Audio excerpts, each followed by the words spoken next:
बांग्लादेश में फिर मचा बवाल। शेख हसीना की पार्टी के कार्यकर्ताओं को पीटा गया। आर्मी चीफ ने क्यों दी हसीना के करीबियों को शरण।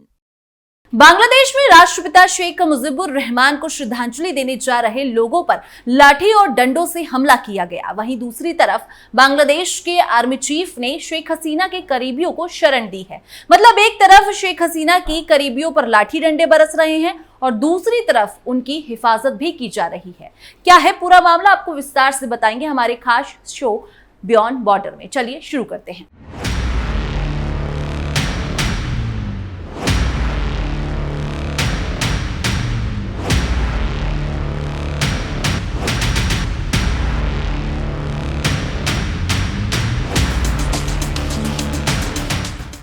नमस्कार, आप देख रहे हैं कैपिटल टीवी और मैं हूं आपके साथ पारुल त्रिपाठी। बांग्लादेश में राष्ट्रपिता शेख मुजीबुर रहमान को याद करना लोगों को महंगा पड़ गया है। उनके ऊपर हमला किया गया है, लाठी और डंडों से उन्हें पीटा गया है। दरअसल बांग्लादेश के पहले राष्ट्रपति शेख मुजीबुर रहमान को श्रद्धांजलि देने जा रहे लोगों पर हमला किया गया है। इसमें राष्ट्रीय पुरस्कार विजेता अभिनेत्री रोकेया प्राची भी शामिल थी। उन्होंने भी बंगबंधु में आवास के पास एक प्रदर्शन में भाग लिया था। सभी ने कैंडल मार्च निकालकर हिंसा के पीड़ितों के लिए न्याय की मांग की थी, लेकिन बुधवार शाम करीब 7:30 बजे उन पर ही हमला हो गया।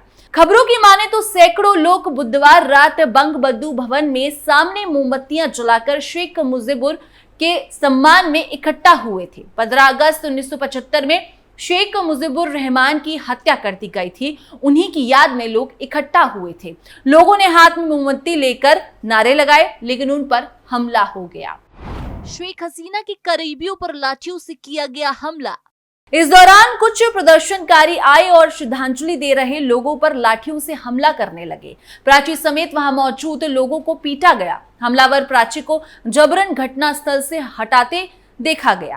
प्राची ने कहा था कि हम यहाँ इसलिए इकट्ठा हुए हैं क्योंकि बांग्लादेश जल रहा है। बता दें कि बांग्लादेश में 15 अगस्त को राष्ट्रीय शोक दिवस मनाया जाता है, क्योंकि इसी दिन शेख हसीना के पिता शेख मुजीबुर रहमान की हत्या कर दी गई थी। बांग्लादेश के पहले राष्ट्रपिता और राष्ट्रपिता शेख मुजीबुर रहमान को ढाका के धानमंडी में परिवार समेत 15 अगस्त 1975 को मार दिया गया था। राष्ट्रीय शोक मनाने पर भी लगी रोक। शेख हसीना की सरकार गिरने के बाद अंतरिम सरकार ने बांग्लादेश में 15 अगस्त की छुट्टी भी रद्द कर दी थी। इसको लेकर बांग्लादेश की नई सरकार और शेख हसीना आमने सामने आ गए हैं। शेख हसीना ने बांग्लादेशियों से शोक दिवस मनाने को कहा और इसी को लेकर बांग्लादेश की नई सरकार और शेख हसीना आमने सामने आ गई हैं। शेख हसीना ने बांग्लादेशियों से शोक दिवस मनाने को कहा और इसी के बाद शोक मनाने वाले लोगों पर जानकर लाठी डंडे चलाए गए। वहीं दूसरी तरफ बांग्लादेश के आर्मी चीफ ने क्यों दी शेख हसीना के करीबियों को शरण। बांग्लादेश में 2 महीने तक चले आरक्षण विरोधी छात्र आंदोलन के बाद प्रधानमंत्री शेख हसीना ने 5 अगस्त को पद से इस्तीफा दे दिया था। हालांकि अब देश में अंतरिम सरकार का गठन हो चुका है। इस बीच बांग्लादेश सेना प्रमुख ने खुलासा किया है कि उन्होंने अपद से हसीना के नेतृत्व वाली सरकार के कुछ प्रभावशाली लोगों को शरण दी है। बांग्लादेश के सेना प्रमुख जनरल वकार उज़्ज़मान ने बुधवार यानी कि 14 अगस्त को खुलासा किया कि उन्होंने पिछली अवामी लीग सरकार की कुछ प्रभावशाली लोगों को शरण दी है ताकि उन पर किसी भी तरह के हमले को रोका जा सके। बांग्लादेश के सेना प्रमुख ने अल्पसंख्यकों के मुद्दे पर कहा कि अभी तक 20 जिलों में अल्पसंख्यकों से जुड़े कुल 30 हमले हुए हैं। उन्होंने कहा, हम घटनाओं की जांच कर रहे हैं, हम अपराधियों को न्याय के कटघरे में लाएंगे और सभी को सजा भी दिलवाएंगे। अभी सदमे में है बांग्लादेश पुलिस। आर्मी चीफ वकार उज़्ज़मान ने कहा कि अगर उनके खिलाफ कोई आरोप लगता है और मामला दर्ज किया जाता है तो उन्हें दंडित किया जाएगा, लेकिन हम उन पर हमला नहीं चाहते हैं। हमने उनकी जान के खतरे के कारण उन्हें शरण दी है। उन्होंने कहा कि हालात अभी सामान्य हो गए हैं, मगर पुलिस अभी भी सदमे में है। एक बार ये खत्म हो जाए तो पुलिस फिर से अपने कामों का ठीक से पालन कर सकेगी। वहीं बांग्लादेश सेना चीफ वकार उज़्ज़मान का ये बयान ऐसे समय पर आया है जब पूर्व कानून मंत्री अनसुल हक और पूर्व प्रधानमंत्री शेख हसीना के निजी उद्योग और निवेश मामलों के सलाहकार सलमान एफ रहमान को ढाका में गिरफ्तार किया गया है, जबकि पूर्व विदेश मंत्री हसन महमूद और पूर्व राज्य मंत्री जुनैद अहमद को पिछले हफ्ते हफ्ते ढाका हवाई अड्डे से गिरफ्तार किया गया था। हालांकि तब प्रधानमंत्री शेख हसीना ने पद से इस्तीफा दे दिया था और देश छोड़कर भारत आ गई थी। शेख हसीना के बांग्लादेश छोड़ने के बाद से अवामी लीग पार्टी के कई बड़े नेता, सांसद और कैबिनेट मंत्री देश से बाहर जा चुके हैं, जबकि कई अन्य मंत्रियों ने अपने सरकारी या निजी आवास छोड़ दिए हैं। बताया जा रहा है कि वो सुरक्षित ठिकानों पर छिपे हुए हैं। वहीं आपको ये भी बता दें कि देश छोड़ने के 8 दिन बाद शेख हसीना ने देशवासियों से गुहार लगाई थी और साथ ही शेख हसीना से जुड़े खुल रहे हैं किडनैपिंग मर्डर केस।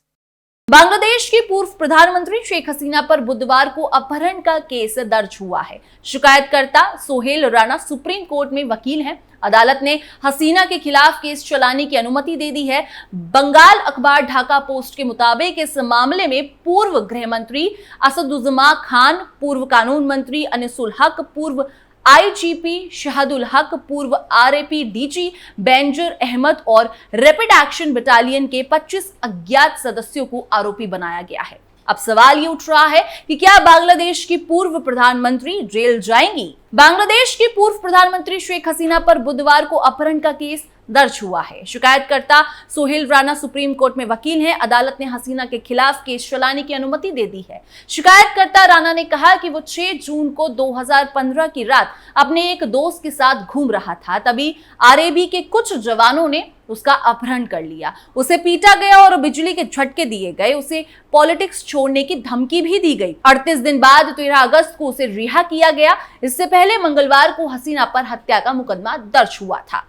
हिंसा के दौरान पुलिस की गोली से दुकानदार की मौत हुई थी। हसीना के देश छोड़ने के 8वें दिन मंगलवार को उन पर हत्या का केस दर्ज हुआ। हसीना सरकार में गृह मंत्री रहे असद-उज़्ज़मान खान, अवामी लीग के महासचिव उबैदुल कादर और पूर्व आईजी अब्दुल्ला अल मामून सहित 2 अन्य लोगों को आरोपी बताया गया है। ये मामला मोहम्मदपुर में आरक्षण विरोधी आंदोलन के दौरान 19 जुलाई को पुलिस फायरिंग में एक दुकानदार अबू सईद की पुलिस फायरिंग से मौत से जुड़ा है। ढाका के चीफ मेट्रोपॉलिटन मजिस्ट्रेट ने हत्या की जांच के आदेश भी दे दिए हैं। देर रात पूर्व गृह मंत्री असदुज्जमान, उनकी पत्नी और दोनों बेटों के बैंक खाते भी फ्रीज कर दिए गए हैं। शेख हसीना ने देशवासियों से लगाई गुहार। पूर्व पीएम शेख हसीना ने बांग्लादेश छोड़ने के बाद पहली बार बयान जारी किया। उनके बेटे जॉय ने एक पोस्ट में शेख हसीना के हवाले से इसे सोशल मीडिया पर पोस्ट किया है। हसीना ने कहा, जिन बंगबंधु शेख मुजीबुर रहमान के नेतृत्व में देश ने आजादी हासिल की थी, उनका अपमान किया गया है। उन्होंने मेरे पिता का अपमान किया है। मैं देशवासियों से न्याय की मांग करती हूँ। शेख हसीना 5 अगस्त को बांग्लादेश छोड़कर भारत आई थी, तब से वो वहां है। शेख हसीना का ये बयान बेटे सजीब वाजिद जॉय के हवाले से सामने आया है। उन्होंने सोशल मीडिया पर पोस्ट किया, शेख हसीना ने बांग्लादेशी नागरिकों से 15 अगस्त पर अपने पिता शेख मुजीबुर रहमान की बरसी पर शोक मनाने का आग्रह किया। 15 अगस्त 1975 को मुजीबुर रहमान की गोली मारकर हत्या कर दी गई थी। दूसरी तरफ बांग्लादेश की अंतरिम सरकार ने 15 अगस्त की छुट्टी कैंसिल कर दी थी। प्रदर्शन में मारे गए लोगों को हसीना ने श्रद्धांजलि दी।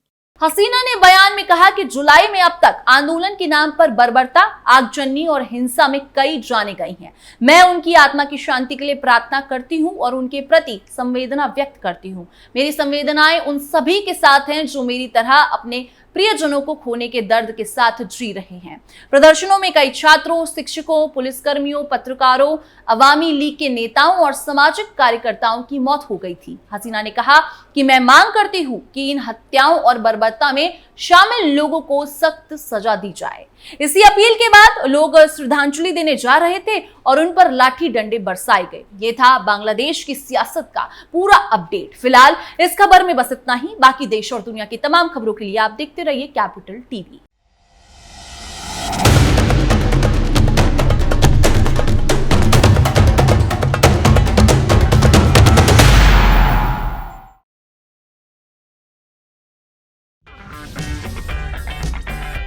अगर आपको हमारा वीडियो पसंद आया हो तो इसे लाइक करें, हमारे चैनल को सब्सक्राइब करें और हाँ, बेल आइकन दबाना ना भूलें ताकि आप तक हमारे वीडियो की नोटिफिकेशन पहुंचती रहे।